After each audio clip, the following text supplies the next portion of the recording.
A man asked out his female colleague for the first time, and the excitement kept him awake all night. He even got up to put on a face mask. After getting ready, he arrived at the agreed-upon mall early. The woman happened to spot him waiting from upstairs and decided to mess with him a bit. She texted him saying something had come up and she couldn't make it. The moment he read the message, his disappointment was instant. His dejected expression amused her. She then sent him another text, telling him to count down from 10. As he did so, she stepped out of the elevator. Seeing his surprised and delighted reaction put her in a great mood. Afterward, he took her to see a movie, but throughout the film, he kept stealing glances at her instead of watching the screen. When the movie ended, he walked her home. Along the way, he wanted to know how she felt about him and suggested they meet again on her next day off. To his surprise, she said she didn't like ambiguous relationships. Understanding what she meant, he quickly assured her that he also preferred something definite. They agreed to meet the following Tuesday. Tuesday came around quickly. She dressed carefully and arrived at the restaurant early to wait.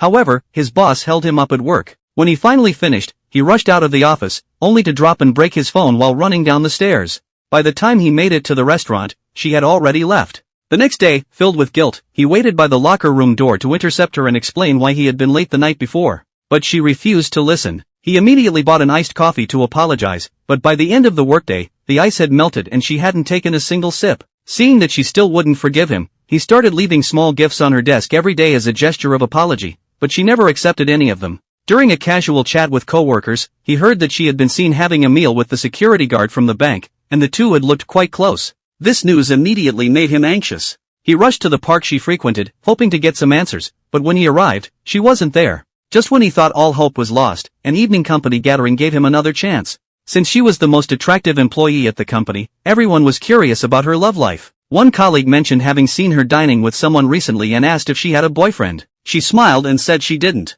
Other colleagues seized the opportunity to ask what type of person she was into, but she just smiled without answering. After the gathering ended, he caught up with her to explain why he had been late before. She told him she didn't really care about it. Growing anxious, he said he had been trying to apologize all this time and asked why she was still being so cold toward him. She simply gave him an icy look and walked away.